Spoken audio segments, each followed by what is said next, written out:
ইমাম হাসান ও ইমাম হোসেন ছিলেন ইসলামের ইতিহাসের দুই মহান ব্যক্তিত্ব। তারা ছিলেন মহানবী সাল্লাল্লাহু আলাইহি ওয়াসাল্লামের অতি প্রিয় নাতি। তাদের পিতা ছিলেন আলী ইবনে আবু তালিব এবং মাতা ছিলেন ফাতিমা। ছোটবেলা থেকেই তারা সত্য, ন্যায় ও ইসলামের আদর্শে বড় হয়।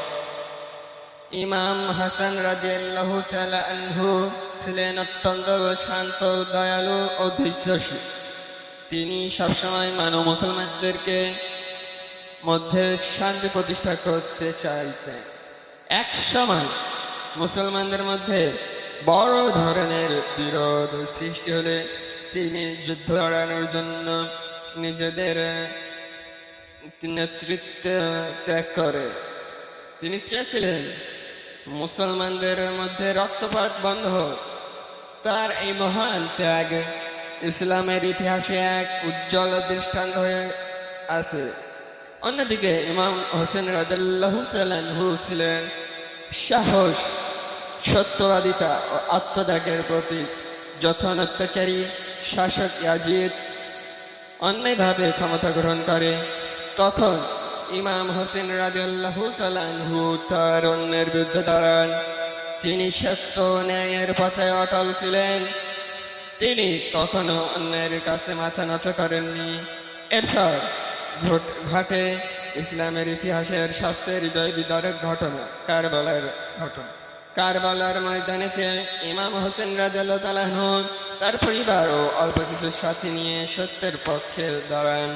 কিন্তু ইয়াজিদের বিশাল বাহিনী তাদের ঘিরে ফেলে। কয়েকদিন ধরে তাদের পানি বন্ধ করে দেওয়া হয়। তীব্র গরমে শিশু ও নারীরা কষ্ট পেতে থাকে। 10ই মুহররমের দিন ইমাম হোসেন রাদিয়াল্লাহু তাআলা আনহু সাহসিকতার সঙ্গে যুদ্ধ করেন। একে একে তার প্রিয় সাথী ও পরিবারের সদস্যরা শহীদ হন। শেষ পর্যন্ত তিনিও শাহাদাত বরণ করেন। তার এই আত্মত্যাগ ইসলামকে রক্ষা করার জন্য এক মহান উদাহরণ হয়ে আছে।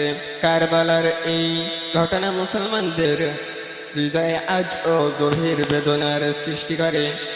ইমাম হাসান ও হোসেন রাদিয়াল্লাহু তাআলা আনহু আমাদের শিক্ষা দেন সত্যের পথে অটল থাকতে, অন্যের বিরুদ্ধে প্রতিবাদ করতে এবং ইসলামের জন্য ত্যাগের স্বীকার করতে।